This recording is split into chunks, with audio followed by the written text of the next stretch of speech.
Hi, everyone. We're sorry to cut the break a bit shorter than usual, but we wanted to make sure that we got everybody in plenty of time to speak. We have four speakers in our next panel, and we know we have a lot of questions, and we didn't want to keep you too late this afternoon. So I'm going to go right to Katti again. She's moderating, although your agenda may say that I'm moderating. Katti's agreed to do it. She's much better at it than I am.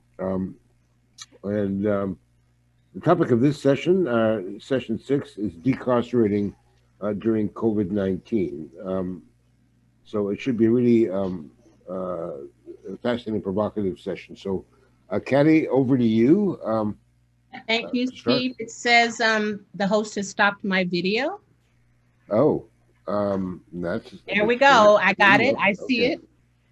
Hi. Good afternoon. I will thank you, experts, for being here. It's good to see your faces and not just your names via email. I will be really quick with the intros.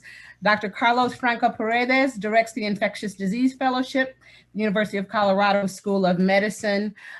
He's a former consultant to the World Health Organization, providing direct care to patients with COVID-19 at the university. LaShawn Spencer is CEO of Community Health Centers of Arkansas, which has been offering free COVID testing to prison and jail inmates. Is it Dr. Alysse? Am I pronouncing it correctly? Wurcel or Wurcel? Warcell. Warcell is in the Infectious Diseases Liaison for the Massachusetts Sheriff's Association and co-founder of the COVID Prison Project. She teaches and practices at Tufts. And pardon me, Amy Borror. I should have called you first in alphabetical order. She's a justice systems analyst at the National Juvenile Justice Center. We will take the speakers in alphabetical order. Ms. Borror, you're first, please. Thank you. Thank you very much. And thank you so much for inviting me. I really appreciate the opportunity. I'm kind of the odd man out here as the non-medical person, but I really appreciate this opportunity because the intersection between the work that we do and public health and general healthcare in general is something that we talk about a lot, and we're kind of trying to figure out how to get those two fields together. So I'm with the National Juvenile Defender Center. We support juvenile defense attorneys who represent children who are charged with delinquency offenses. So our focus is on the juvenile delinquency court system and the defenders who represent those youth. And so what I wanted to do was talk a little bit about our perspective on what's happened with incarcerated youth this year, what we've seen happen across the country, and how we think that the juvenile court system has actually acted against the interest of public health. So let me share my screen here quickly. I want to run through a couple slides. So I've got a couple graphics here. Okay, so slideshow. There we go. Are y'all able to see my screen? Okay, excellent. So just to give a quick background to understand what we're talking about, I want to let you know what kind of children are incarcerated, how many, and what they're there for. So this is a graphic from the Prison Policy Initiative. This is a snapshot of the average one night in the year 2019 of the number of children who are incarcerated. So this is all children under the age of 18. There are more than 48,000 of them incarcerated on any given night in the year 2019 across the country. And there are a couple important things that I want to make sure that we look at on this graph. One is the orange section that's labeled detention centers. And you can see that's almost 17,000 children. For the most part, those children who are held in local detention are awaiting their court hearings. So that means that they have not been found guilty or adjudicated delinquent is usually what it's referred to. These are 17,000 children who largely have not even been convicted of a crime yet, but they were still being held in detention away from their families on any given night. The other thing that I'd like you to take a look at is within each kind of colored section of this graph, you can see that it's sectioned out, and there's a section labeled person offenses. So those are, that's a broad category. But what you can see is that even though that's a significant portion of each of these pie slices, there's also a significant portion that's not that. So these aren't necessarily the kids who you think are being held away from their families. If you take out, I just did some quick non-mathematician math here.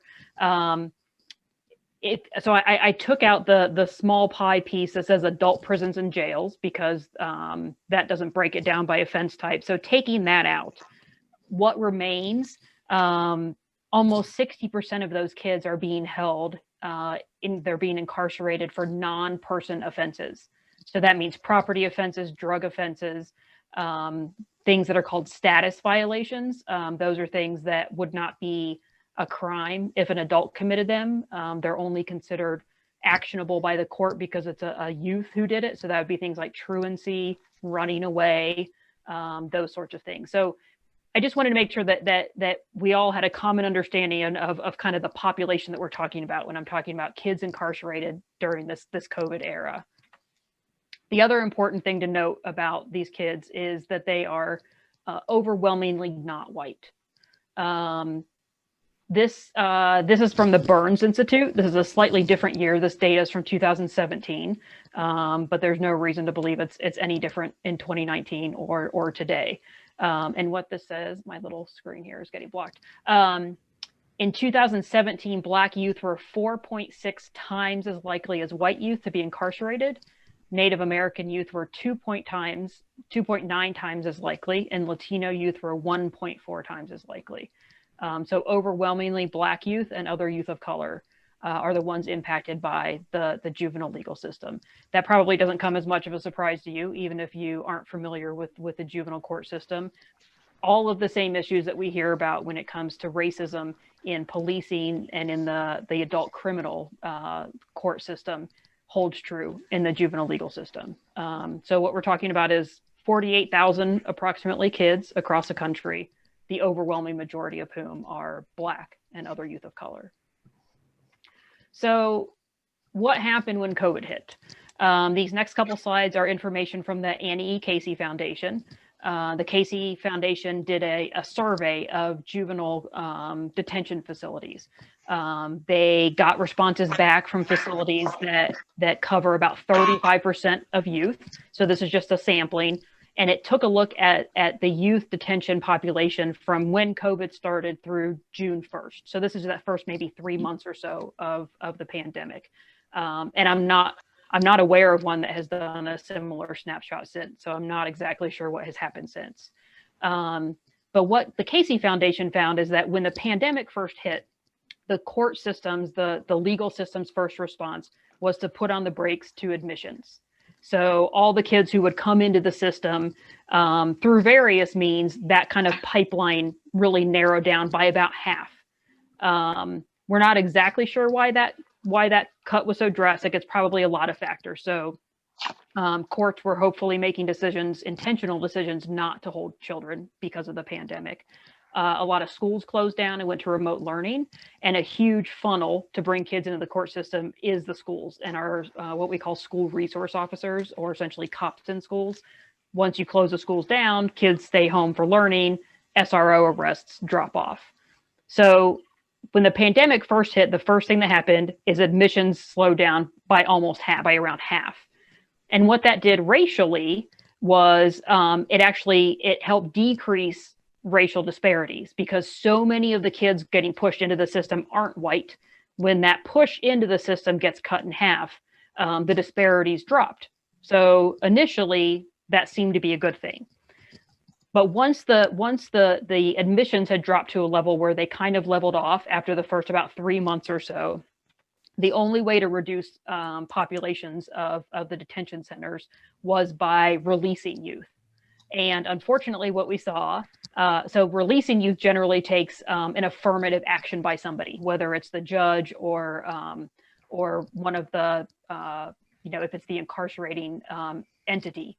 They have to look at a youth individually and say, yes, this youth is going to be released, or no, this youth is not. When we got back to that, where there were individual affirmative decisions being made, what we found was that white youth benefited more. And so when the admissions leveled off and when we had to actively release youth, the systemic racism showed itself again, and racial disparities actually started to increase. So this is going back to this, what I started with, which is this, those of us in the juvenile defense field see such a connection between the work that we do and our kids and the medical public health side of things. And that's why I'm so excited to be here, because I think that our two fields have a lot more in common than I think maybe people would think that they do at first. So one thing that I've seen that I want to make sure that I highlight is how many states and localities just in this last year have been passing declarations saying that racism is a public health crisis. So I took a look at the American Public Health Association's website. I think it was just last night. They list 5 states and 143 localities. So the public health sector is realizing that systemic racism isn't just the interactions that law enforcement have with people in the community, that there are, it's not just housing discrimination. It's not just all of these other things that you think of when you think about racism. It has real impacts, negative impacts on public health. And so, the legal system, the court system, the law enforcement system is really, at least I think, and I'm biased on this on my perspective, but the system in which I work in the juvenile court system is kind of the most, it's racism embodied, right? Like that's where you think about systemic racism. It's in policing, it's in the court system, it's in incarceration. And that system supposedly cares about public safety. And I have safety in quotes here because to me, the pandemic shows that the legal system isn't concerned with safety, doesn't define public safety outside of anything other than incarcerating human beings. And the court system was given this opportunity in the pandemic to show that it actually cared about a broader definition of public safety, and it actively chose not to. So I appreciate this opportunity. I hope that we have an opportunity to think about the juvenile legal system and how we treat youth in that system as more than just a kind of law and order stereotypical way of thinking of things. And I hope that we think about these kids and their families and their communities in this broader public health conversation. That was all that I wanted to go over, and I will stop sharing my screen, and thank you very much. Thank you, Ms. Borror. Dr. Franco-Paredes. Hey. Hi. Okay. Hi, Katti. Can you hear me okay? Yes. Perfect. So also, let me go back here. And can you see the slides? Sorry, because I was having some trouble.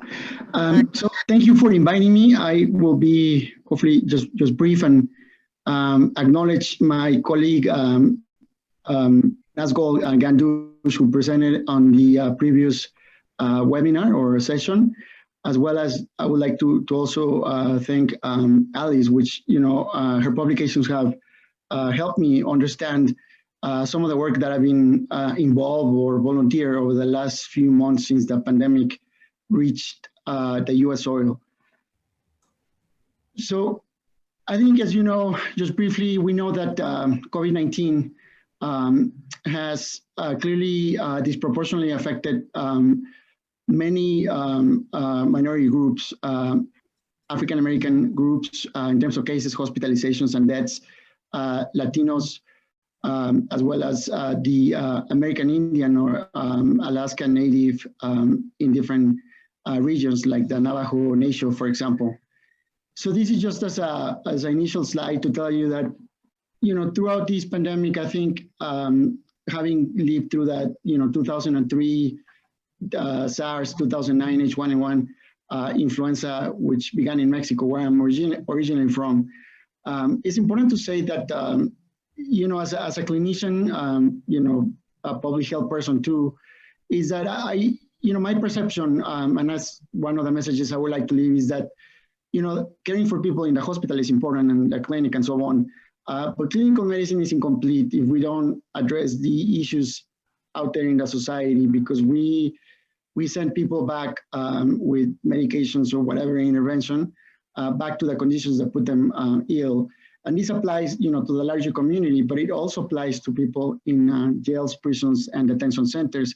So going out there in whatever way, as an activist or whatever, community-based programs, community activism, I believe is a crucial component that the pandemic has also demonstrated that we in the healthcare, I would say, world, we can do more.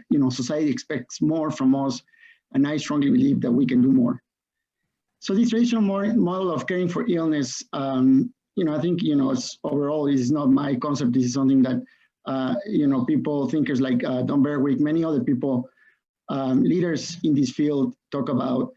We have to be societal leaders for improving social conditions. And as Amy discussed, it's very important to recognize that as much as this is a major challenge, this situation with the pandemic and what we're facing, I think there are opportunities to change the narrative. And I think one of them, I strongly believe, is in terms of, healthcare workers, medical professionals, taking a more active role out there in the community and addressing these larger issues such as racism, as also Amy mentioned, inequities and improving social conditions. So this takes me to, over the last, my work before the pandemic was mostly in immigration detention centers, working with immigration attorneys in releasing, or helping with forensic medical examinations for asylum seekers. And, I wrote a statement that began, spreading out at some point here locally in Colorado, then to other states. And, I'm getting involved with, national groups like ACLU, Civil Corps, and so many others that I've had the fortune and the honor of participating in some of these litigations as an inspector of some of these facilities, many of them, the largest ones, along with many other colleagues that I had the pleasure to know during this period. But Mr. H, in one of the local jails, he asked me one question that to me really opened my mind, and I like to use this as the point where I think is Mr. H, his cellmate died from COVID-19, and he was very, he was very affected by this issue. And he asked me, is dying from COVID-19 part of the punishment for being in jail, in pretrial detention, actually? And I don't know the answer, of course, or I do think, I'm biased, but I think that obviously, I think morally, from a public health perspective, his death or his cellmate's death, it's a public health failure, a moral failure as well. And it's not part of the punishment, of course. But the second one was a story during these inspections of a young man who I was honestly very tired after 3 days of inspecting a large facility. And then, he opened my mind to, I asked him why what was his perception? Here's a young African-American man who I asked him about why was, mass incarceration, African-American communities mostly involved. And he opened my eyes to realize that he was so eloquent about the fact that this is just an extension or continuum of years or centuries of oppression. And then he went through his life story. And, one of the things that left me with a lot of, thinking and reading and curiosity for the right reasons, not for morbosity, but to address these larger issues is, what are his chances of doing it out there? Once he's released from jail. And I think, we know that, this is going to be addressed, I believe, in the next symposium. But I think, it really opened my mind about these larger issues and trying to understand this context in the jail system and the medical inequities that these individuals face. So these structural vulnerabilities that we can call housing insecurity, food insecurity, discrimination, unemployment, et cetera, poor educational opportunities, I think we can, frame them with this social justice framework. But one big component here, which I would like to show here, and is that health equity is a major one. And it doesn't imply, meaning just treating an infection, which that's what I do for a living in general, but it's the fact that how do we contribute to the wellness of these individuals and their ability to achieve, their ability to be productive, their ability to to have a meaningful life, whatever their definition of meaningful may mean. So health equity is crucial. And that's why I think in this discussion of justice, as Amy well said, in my opinion, is that we should be part of these, and we should be, I know Alysse has been doing this for a long time. I'm more new in this realm, but I do believe that we can do more, again, and to reduce these unfair health outcomes. So all of these, we can trace back, we can discuss, for hours, these, racial residential segregation in the early 30s, leading to a lot of what we see nowadays, discriminatory incarceration, and the issue of healthcare quality and access, particularly, under regular conditions, but during the pandemic, as the previous also seminar spoke about. So in the jail system, or in the correctional system, penal system in the US, the perfect storm behind the walls for these pandemics is these are built environments that are exactly the antithesis of, prevention and mitigation of an outbreak. There's issues with space, issues with ventilation, overcrowding, poor sanitation in general. We know that more people, this is closely linked to overcrowding. Insufficient and timely medical care. We've seen that throughout every single inspection. Accelerated aging and high prevalence of medical conditions. So all of these, become confluent and compound into these, significant structural vulnerability of these individuals inside these walls, these facilities, and being unable to shield from the pandemic. And, basically here, I wanted just to emphasize one thing where, during these waves that we can trace through different ways by, graphs, et cetera, jails and prisons have been a significant component of, augmenting the impact of the pandemic. So it is important to address the issue from both angles, from the moral perspective, public health perspective of people living in these facilities, but also the people out in the community, because it's a bidirectional process and it's an extension of the larger community. So Alysse's project, the COVID prison project here, if you see the number of cases as of today, based on their site, we have about 250,000 cases with 1,518 deaths. And then correctional officers are also affected. The risk of acquiring COVID-19 compared to the US population and studied by the UCLA Behind Bars project, COVID-19 data project, is that, there's 4 times higher risk of acquiring COVID-19. And when we talk about this perfect storm of people with chronic conditions, you see the impact. And again, just to summarize the last few slides is, it is clearly, we can map these, I would say, unfair social arrangements that lead to all of these social phenomena that you are the experts. But that, to me, looking at it from the lens of public health and medicine, has been very instrumental in understanding that it's not only about medications or vaccines, but it's about changing the narrative to reduce the vulnerability of these populations. And this goes back, you can trace back these from these very nice analysis of, if you compare the health of Black and white populations in the US, even if you adjust for all, socioeconomic improvement and everything, this gap is explained by racism. And this structural racism is everywhere in different forms.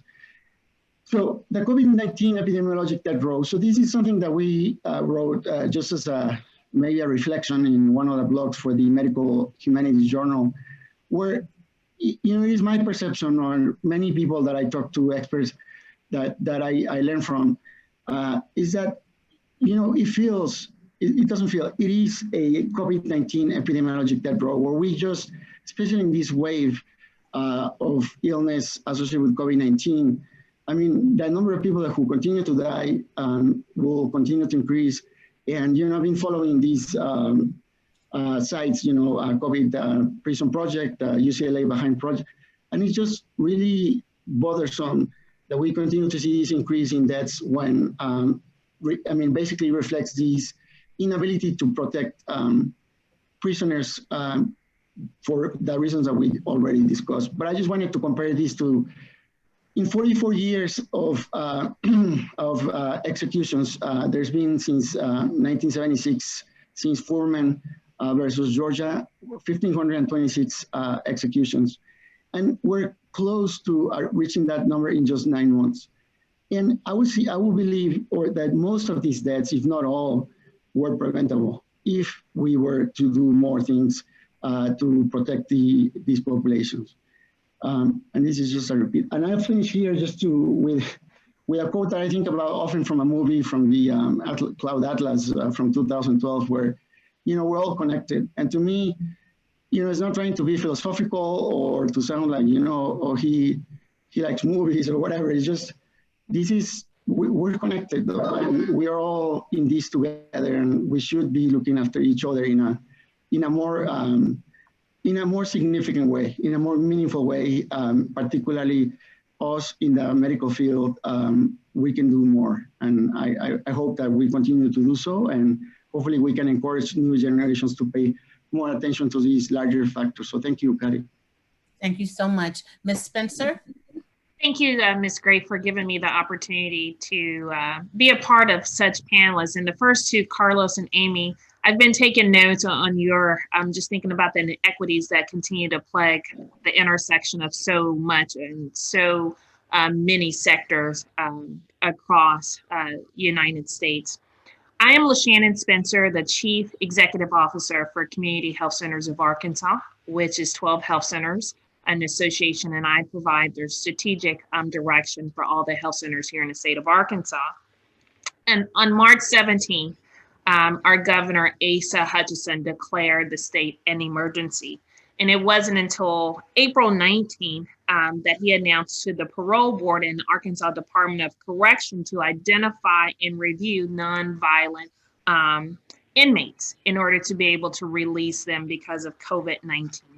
But as of date, December 2nd, only a little under 1,500 inmates have been eligible for consideration for parole, and actually only under 800 has actually been paroled. So if you really think about that number and the number of individuals that are incarcerated, not just only within the state of Arkansas, but across the United States, that is extremely low.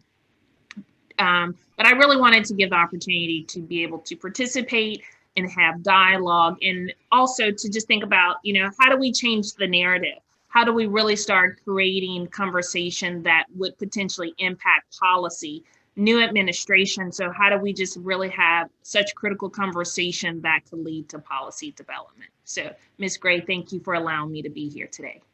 Ms. Spencer, I'm going to wind back with some questions about your work and where it takes place in those communities that are very much important to this discussion. Dr. Wurcel? Hi, present.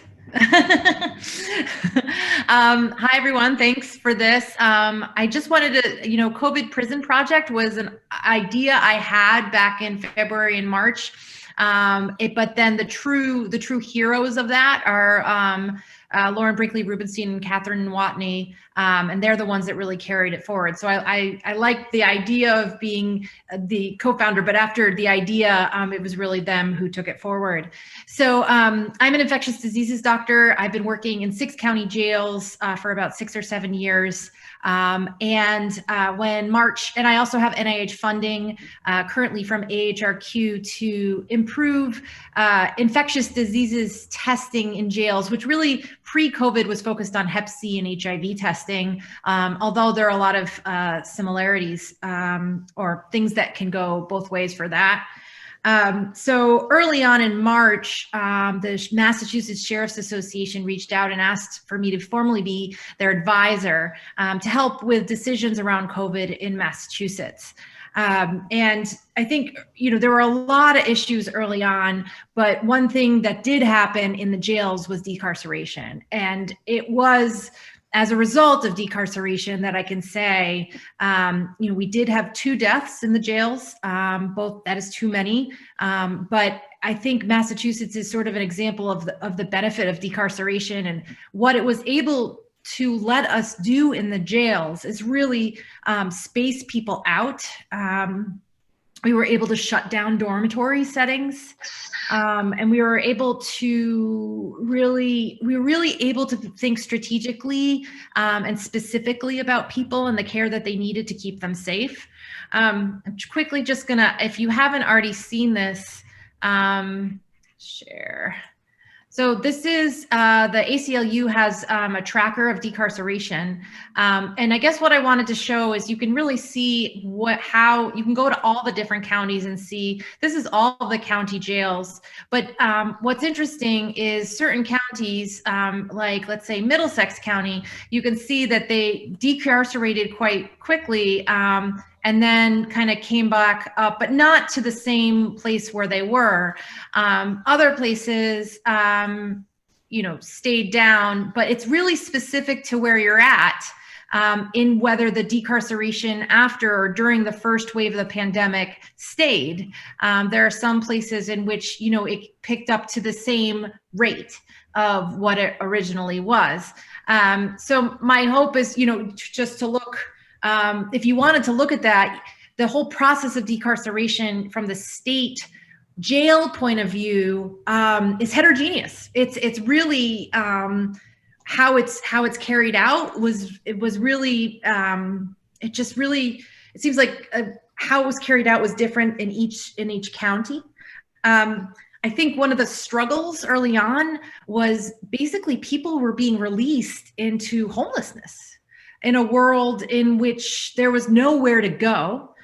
We didn't have enough tests, and people couldn't be accepted into homeless shelters unless they had a test. And there was this whole terrible ring of instability. And I am fully in support of decarceration. I don't want anyone to take anything other than that, except when we put people out into what felt like an unsafe world. Now, some people have said, if the fire's burning, if the house is on fire, you get them out. And I do appreciate that analogy. But once we look back at what happened in March, April, May, and what's potentially going to happen now, we are going to see overdoses that could have been prevented with, we're going to see a lot of deaths. I believe, I personally have lost patients to overdose that we didn't have time to set up the health insurance, to set up the substance use disorder treatment, to set everything up strategically. And I don't place that burden on the jails. I saw firsthand, what would happen on Friday. There would be a list of 20 people that would be released, and there was really you couldn't hold them anymore. They were on the list of people to be released.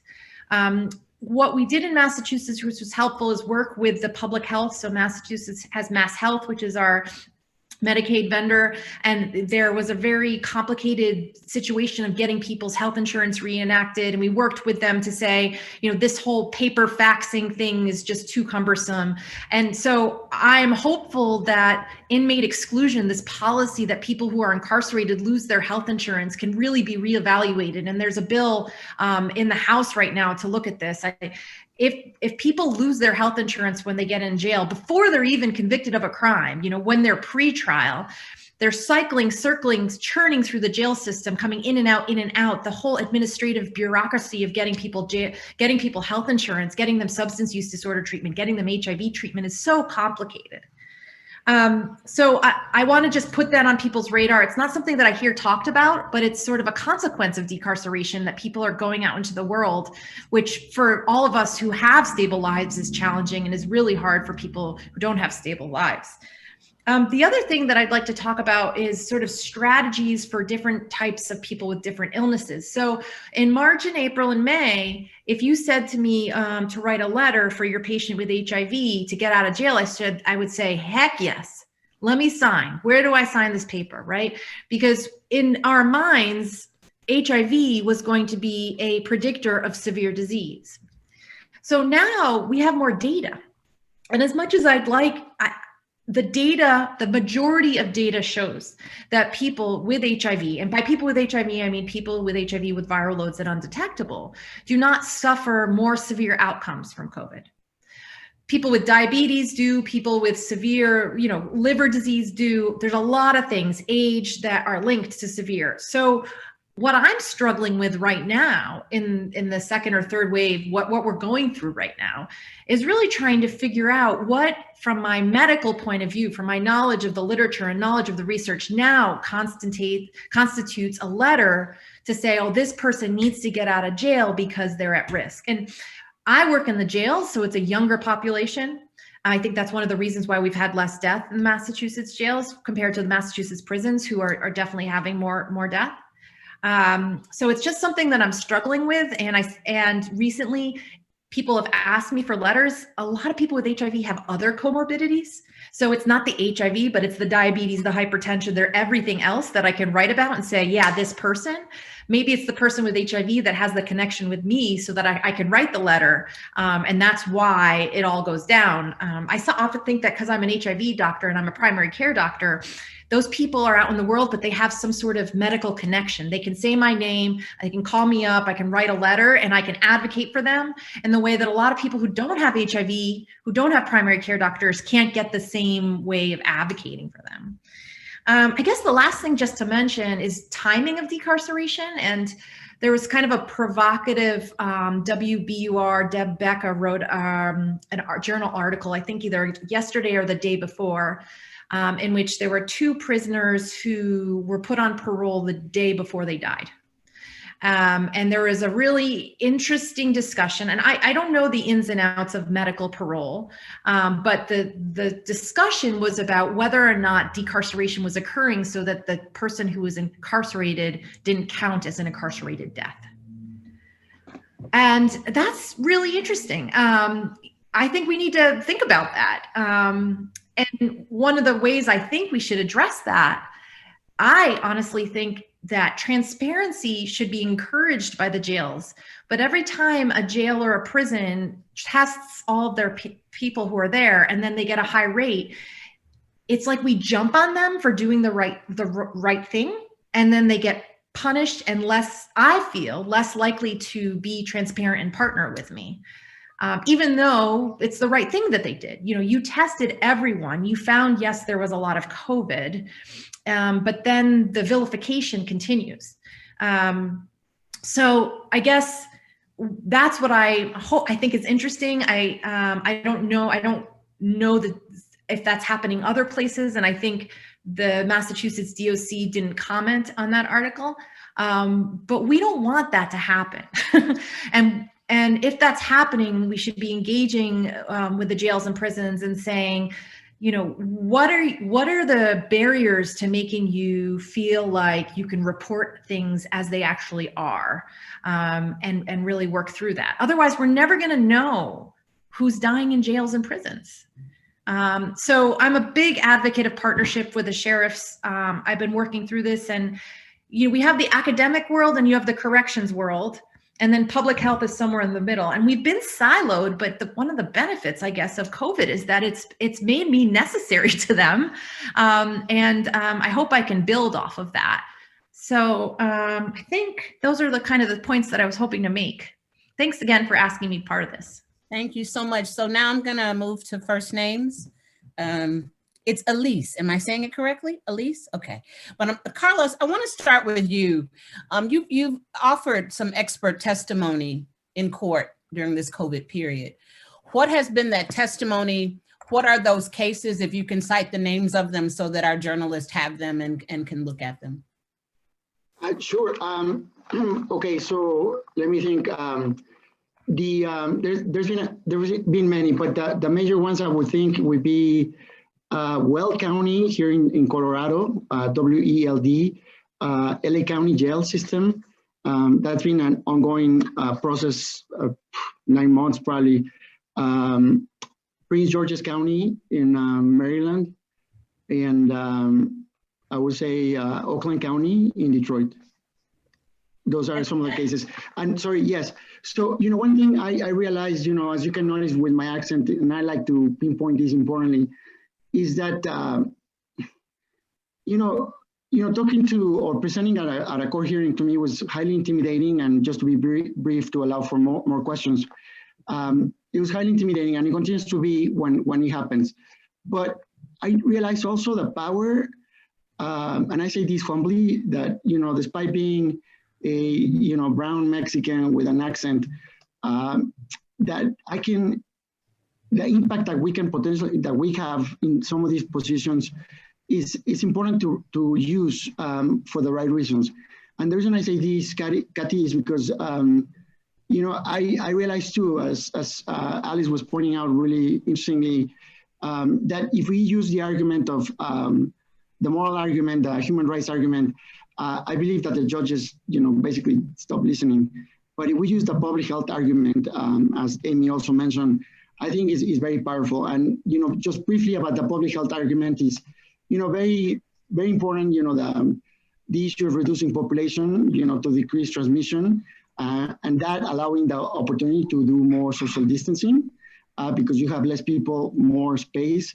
Also improving overall conditions in terms of infection prevention, like cleaning devices or cleaning supplies, wearing masks. As much as we do out here in the community, is trying to duplicate that, but is not easy. So the recommendations have been mostly initially was improving testing to be able to manage your dashboard, your population management, to who needs to be isolated, who needs to be in quarantine, sequestering, at the beginning of the intake in any facility, to be testing to prevent new introductions, testing correctional officers. I think that's one of the major ones that we recommend, and it's really hard to coordinate with the human resources and so on in some places. And the reason being is because they do these, I would say, reactive testing when somebody has symptoms. But we know that, most of these introductions have been through correctional officers or staff bringing cases into these facilities. And I think those are the overall recommendations. I think, the COVID Prison Project, the UCLA data project, and the Marshall Project, and maybe others, I think also show, in my opinion, a big gap that the CDC has lacked, or has been lacking, in my opinion, by insufficient or not coming very strongly about protecting more of the population in these facilities. So I like to bring that up because it is this academic, I would say, portals or sites or projects that have taken over, and we rely on them. We rely on Alysse, Lauren, and the UCLA team to be able to understand this better. But otherwise, there's a big gap into like this leadership at a public health level that I think is important, that has come up in the court hearings. Where is the data that parses how many cases have been brought in by corrections officers and how many by, say, jail detainees? Who has that? Well, I think the only thing I would say, I will leave it also to Alysse, but I think these sites have a number of cases and deaths, like as a dashboard of among residents in facilities as well as staff or correctional officers.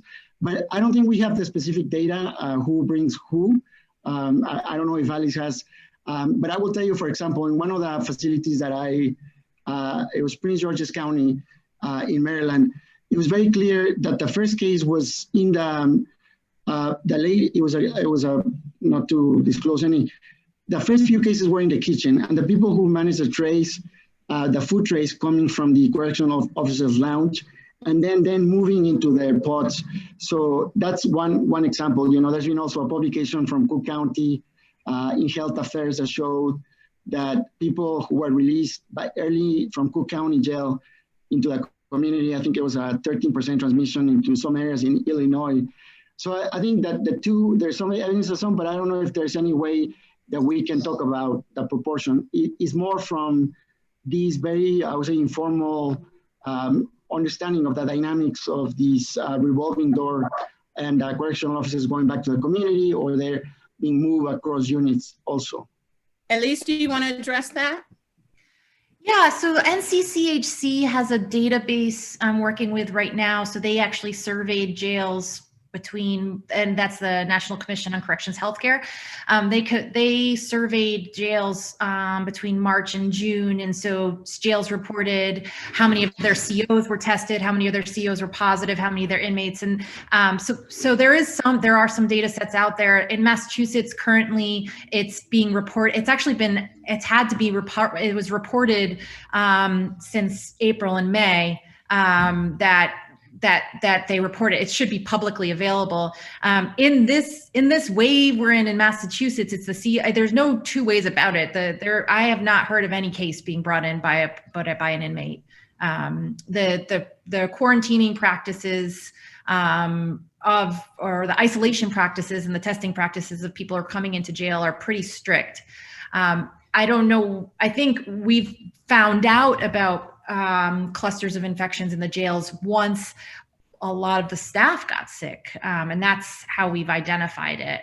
I would say at least most of the sheriffs I talk with just are completely accepting it's an outside job. I mean, it's really, that's where it's coming in. And I don't want to place fault, because I think, hospitals have outbreaks of the people that work there. It's a really, really infectious virus. I mean, as an infectious diseases doctor, I hate it. I really hate it. It's a really smart, terrible virus. So yes, I think there is public data about the COs, and at least in Massachusetts, that's available. LaShannon, just to sort of couch this in context of communities where releasees, inmates, et cetera, go and come from, you have a 12 clinic network, but 135 sites. What sort of happened in the midst of COVID, and what have been the concerns of your own clinicians of folks being released from prison, maybe testing, maybe not testing, and why do you think some didn't get tested? So let me just start with your last question. Why do you think some did not get tested? Arkansas is a very rural state. So there's still that taboo that, oh, this is just a hoax. This virus is not real. Politics didn't help it as well. And so you had individuals that were saying, oh, it's not real, but yet and still people were dying every single day. And as we all continue to watch the news, ICU beds are being filled, and there's a lack of beds right now that's across the United States because of COVID patients that are arriving through the ER that are dying basically within a 2 to 3 hour time frame because of COVID. So politics had a lot to play in that, of people not being or wanting to be tested, nor wearing masks as well. But community health centers, FQHCs across the United States actually provided free COVID testing to anyone that wanted to be tested. If you were uninsured or if you actually had insurance, you just didn't pay the copay to actually be tested. But also a factor in that, we had 2 major labs that were late with testing results. So you could have tested negative, but then been positive, or vice versa. So we had a backlog within actually getting results. There's a huge concern of individuals being released, but not wanting to be tested or not knowing actually where to go and get tested. So I look at it from, there's a lot of areas where we can make the necessary correction.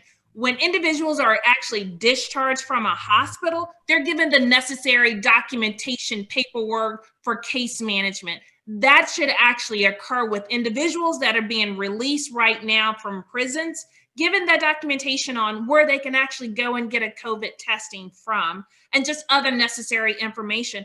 Most of our individuals that are in prison, they don't have a primary care doctor. When you're starting to talk about, do you have a PCP?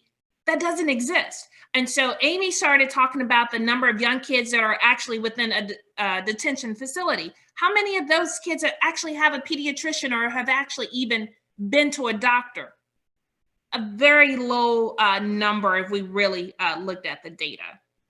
So this whole myth, going back to your question, of people not understand the importance of, one, social distancing, but actually when you're released from prison, because potentially the environment that you're going into, there's so many individuals that live in a household because of social determinants or just housing issues, they can't socially distance, or potentially they're actually having to get a job and they're part of the essential workers or frontline workers that could be potentially exposed to other COVID individuals. So we really have a domino effect here, but FQHCs across the United States offered free COVID-19 testing. So one of the worst or some of the worst outbreaks in Arkansas were in prisons in the Delta. Correct. If you would paint for our journalists sort of what that region is up against, if you have these people, have folks coming out of prison, maybe not getting tested and circulating in those kinds of communities in the Delta. So it's to paint a picture of the Delta part of Arkansas, food deserts, you have high obesity, you have multiple chronic diseases, high teen pregnancy rate, you have still systematic racism that continue to exist, not only within healthcare, but within the education system, within the workforce just as well. And you have a lack of jobs. And so therefore, when you don't have a job, that impacts, your health outcome, that impacts the livelihood of you actually being a productive individual. Often. So it's very poverty-stricken area that is Black and Brown communities. This question is for Amy, and it comes from Francisco Castro, and for whomever else can weigh in after her. He's a freelancer. It says, have there been any reported COVID outbreaks in juvenile detention centers, and what kind of safety precautions have been taken in those facilities compared to adult prison populations? Sure, thanks. Yeah, there absolutely have been outbreaks in juvenile facilities. The best place to get comprehensive information about that is actually an organization called the Sentencing Project. There's not a government entity that collates this data. A researcher named Josh Rovner at the Sentencing Project just took it upon himself when he realized that nobody else was aggregating this data. He thought it was important to know what the national snapshot looked like. And so he has compiled every publicly released number about youth and correctional officers from juvenile facilities across the country. These are only those that are publicly reported, so I'm sure that it's missing a lot. But there, I think, are at least a couple thousand cases across the country confirmed of incarcerated youth. I don't know the number of the COs offhand, but I'm pretty sure that Josh has been tracking that too. So these are only times that literally it's when newspapers pick up a local story and say 5 kids at this facility and 2 COs are reported positive. And Josh has been putting all that together. So that's a huge resource that he's done. And it's only because of journalists largely that we even know where this is happening. As far as the precautions, oh, sorry. That's okay, Amy. It would be interesting to see how many of those kids that have tested positive have asthma or other chronic diseases that actually will impact them long term. Exactly. And that's not to get too far off topic, but that's something that, going back to the systemic racism, right? So the disparities in healthcare for Black and Brown youth means higher proclivity for things like asthma, means you're more susceptible to COVID. Those are the kids who are in these facilities. So it's just this intermingling of all of these issues that's so fascinating and terrible in all of this. As far as the precautions that the facilities are taking, it's minimal, right? There's not a whole lot they can do. A lot of facilities literally didn't have hand soap, much less hand sanitizers, face masks, space for social distancing. So what a lot of facilities did was they cut all visitation, they cut all schooling, they cut all programming, and they put kids in isolation. And I understand, you understand why they did that, right? You've got to isolate, you can't have outside visitors, you've got to keep kids separate. But that's been really traumatic for youth. They've gotten cut off from all of their family and other visitation. If schooling and therapy and programming was their only kind of mental health care they were getting, that's been cut off. So the facilities did what they could, but they're not set up for this, right? They're congregate care settings, not medical settings. And so I don't know a lot about how that compares to adult. I assume it's similar, just because adult facilities have the same limitations. They were unwilling to give hand sanitizer because it's alcohol based. I think there are some facilities, adult and juvenile, that have since, but that was a big point of resistance. It's communal bathrooms, it's minimal sanitation, it's all of that stuff. So they, the facilities have been responding where and how they can, but it has almost, I don't think that you could call it sufficient anywhere. So not alcohol-based sanitizer, fearing what? I assume prison hooch. Yeah. This question is from freelancer Victoria Law, and it says, would y'all address how facilities have handled staff resistance to testing, mask wearing, or if staff members are COVID deniers?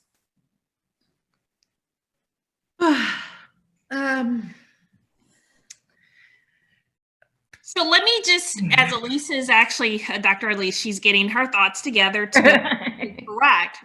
I still have to encourage folks within my office to wear your mask. You know, it's just people automatically assume that, oh, I won't catch it, or I work with the same group of individuals.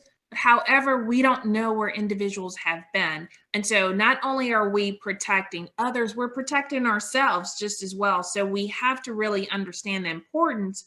And then, you know, it's like there was the science and then medical. And, you know, I think the writers, reporters that are part of this great discussion, the mixed messaging that was allowed to seep into the media about masks not being effective.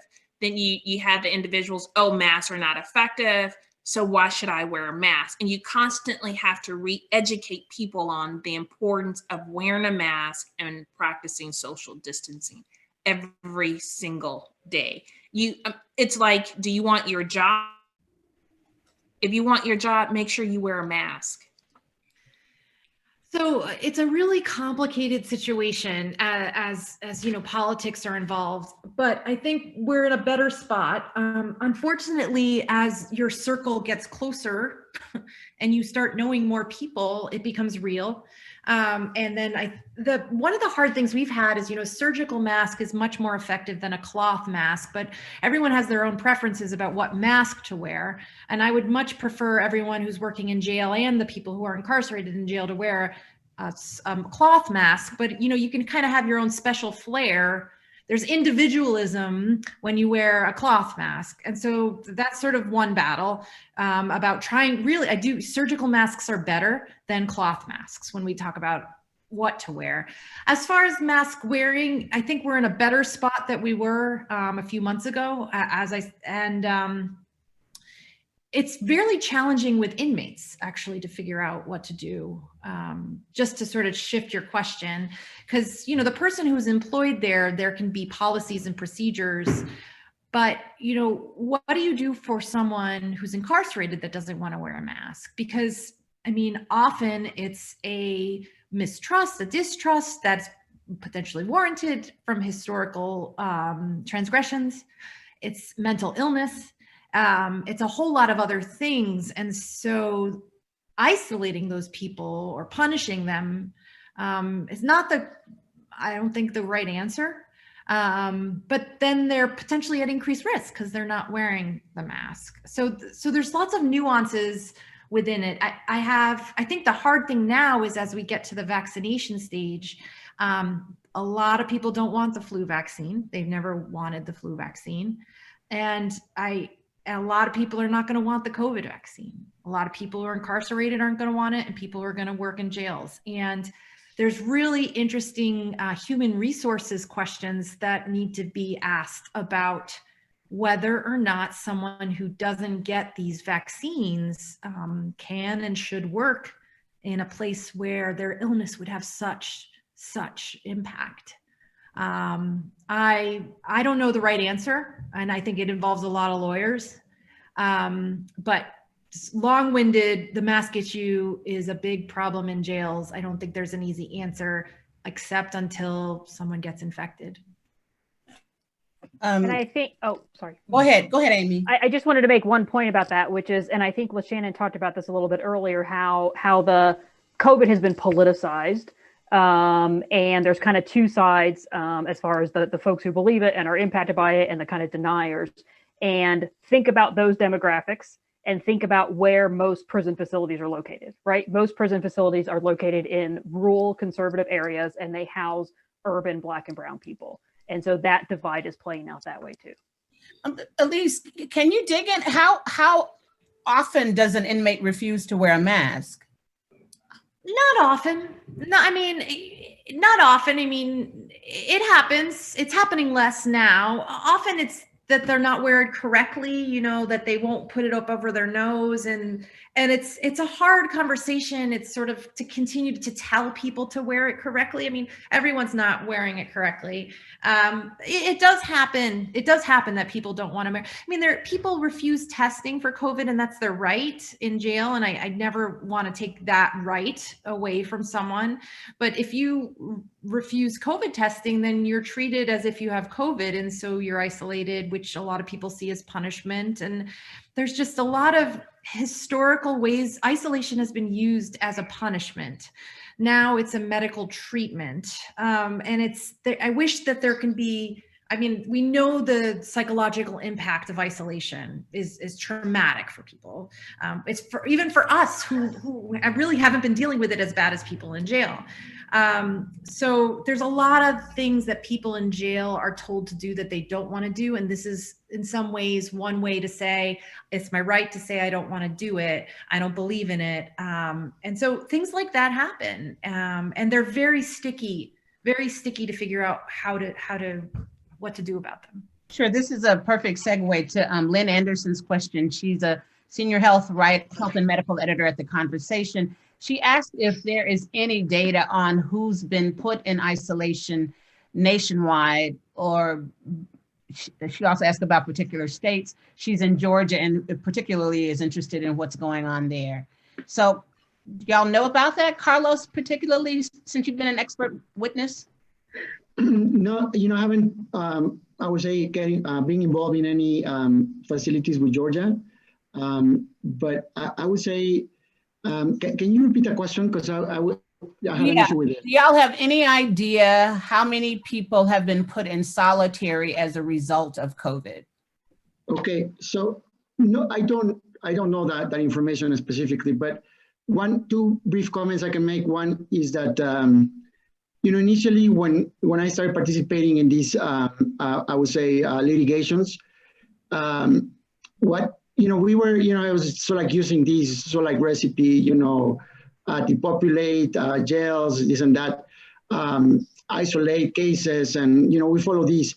But what I came to realize with some time and learning and really taking the time to talk to the incarcerated individuals or in prison, and with the officers too, is that I think we ought to individualize some of these decisions or these recommendations, because I feel like, initially we were like, if you have a high population or, high prevalence of, diabetes, uncontrolled diabetes, heart failure, put them in isolate, or try to figure out ways to protect them.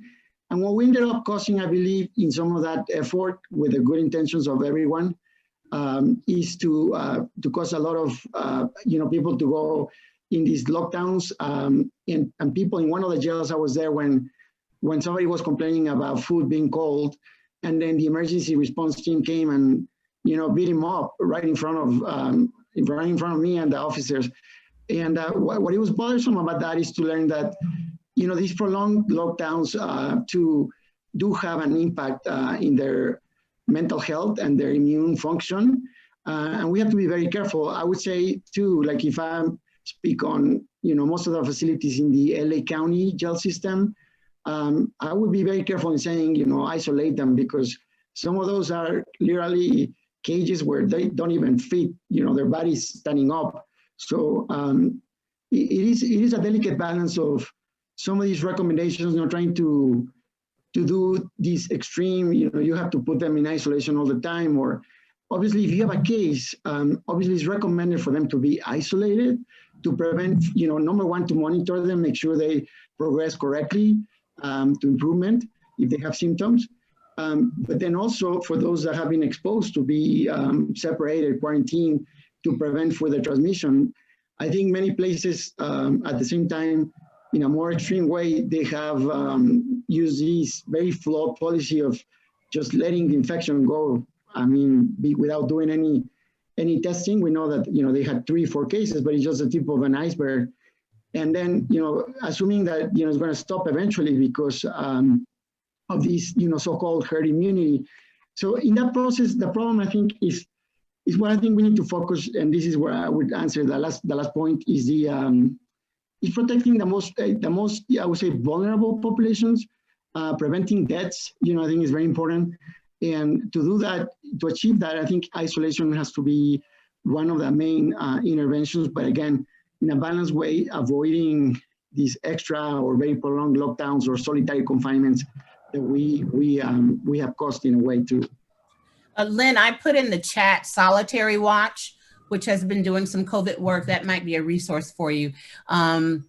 This is our next to the last question, I think, before we whip around. Kelly, I will answer that question for you later. So this question is from Terry Collins. This is for you, Alysse. It says, are there other states who've contacted you about replicating your work? So in March, I started a COVID prison and jail interest group. We met every week through June, and now we meet monthly. And so there are people from 15 or 16 different states there. But every state is different in how their sheriffs communicate. And it's really hard. I think when I've tried to explain what we're doing in Massachusetts, part of the reasons why we're doing it is because we're a small state. We have like 14 counties. You could spit and hit an ID doctor up here in Massachusetts. And so there's a lot of resources. And I think that's one of the reasons why we're successful. I would be happy. I don't exactly know what we did, except I think what I did was I came in with my plan, they came in with their plan, and we kind of met in the middle somewhere. And that's why it's been working. It doesn't always work, but I had to compromise on what was possible. And I had to realize from the custodial side, from the carceral side, from the this side, that side, there's a lot of things at work that an infectious disease doctor doesn't understand. So I think that's why it's worked so far. We're headed into an unknown territory right now, though. So what's worked might not continue to work. I'd be happy to talk to whomever, acknowledging, though, that what we have here is kind of about personalities and who's at the table personality-wise. Thank you for that. If each of you would take 20 seconds, we're going to whip around. You would tell us the story that you think should be covered, that haven't been covered, that haven't been covered well, that are very obscure. Amy, Carlos, LaShannon, Alysse. Thank you. So I think one currently would be to look into your local juvenile facilities and find out if they're having no visitors, no school, no treatment, no programming. What are those kids getting? Because their mental health is declining. And two, a story coming up that I'm going to be super curious about is when the vaccine is available. When is it going to be available to incarcerated youth and adults? Because I'm not a doctor, I'm not a public health anything, but like those folks should get it near the beginning, and I'm certain they're not going to, right? Because we've dehumanized them. Carlos? Yeah, I would say, what is being discussed about decarceration and the community reentry process from a medical perspective. And I know that, many people have experience in this. The reason I mentioned this process is because I collaborate with this community reentry group here in Colorado. And what we found is that by doing testing for COVID for the right reasons to have this dashboard of information for isolation and quarantine procedures and preventing further transmission, we've been able to find, at least with this limited number, about 269 cases or so of people released, that we've been able to link them to medical care. Not 100%, but we believe that by testing for COVID, using that opportunity for the reason to public health reasons at the time of release, has helped us, going out in the community and link them to this community reentry organization. So I think that's a story that I think is important, and making sure, as Alysse pointed out, that those are released are they're in a path for improvement and overall well-being. LaShannon? Katti, that's such a big question because I always have so many ideas. And so just to narrow it down to one, that's very hard for me because I think about children, adolescents, adults. But to just wrap it up in one, you have patient advocates. Who are our prison advocates when it comes to healthcare and ensuring that they receive quality healthcare services post once they're released? So if there's a story, prisoner is positive, released, what type of follow-up treatment is he actually receiving from a primary care physician? Does he or she actually have a patient-centered medical home? Thank you. Alysse? I mean, I have to agree that allotment of vaccines is so interesting right now. And, you know, there's articles, I think, you know, out there about who's going to get it first. Will it be the people working in jail? Will it be the people who are incarcerated in jail? The stress, if one group is the haves and one group's the have-nots, that's a really terrible thing to put in that small confines of a prison. And then the other thing I would say is focusing on what's working. There are a lot of places that have created incredible partnerships with public health. And then they've just really done incredible jobs. Like Detroit, Wayne County is a sign, as a sort of, in my opinion, a sort of places that have tackled this head on. And so if we focus on the places that are doing a good job, then it'll get out there, one, that people can get good press, which, you know, is not as exciting as bad press, but should be. And that this is, it's not a futile fight, that some effort will save people. And so I think those are just important stories to be told. Thank you so very much, Carlos, Amy, LaShannon, Alysse. We're sharing your contact information. I'm sure folks will be in touch with you. Thank you all. I have just one question that occurred to me while we have another 4 minutes or so on air. We're all worrying now about the long haulers, people who have had COVID but are now discovering they've got, they still have problems, whether mild or serious. And that obviously is going to affect inmates as well, even those who are released or those who've had COVID. Is there any particular need to focus on them, and what arrangements could be made to continually monitor inmates or former inmates who've come down with COVID? Alysse, and I'm going to then turn to you. I just think if there could be a pilot study that includes primary care and a cardiologist, just from that respiratory, that lung, and to be able to do a year study with individuals, how, once you've tested positive, what is your current disease state now, and the other comorbidities that you may have, how has it impacted if you have diabetes or if you're obese. Just, you know, the infrastructure of where you actually live. Are you able to walk? Us that are sitting here on this panel, we can walk outside our door, or just we have that opportunity to be able to exercise, or, you know, the reporters, journalists that are a part. The infrastructure of the municipality actually where you live. But I would just do a pilot of individuals, primary care doctor and a cardiologist. I guess at this point, I have skepticism about the long-term impact of COVID. And I think I say this from the point of view as an infectious diseases doctor who often sees people with other infections that are no longer there, but believe it. And I also say this as someone who's seen that a lot of different divisions of medicine had to COVIDize their research in order to keep it relevant.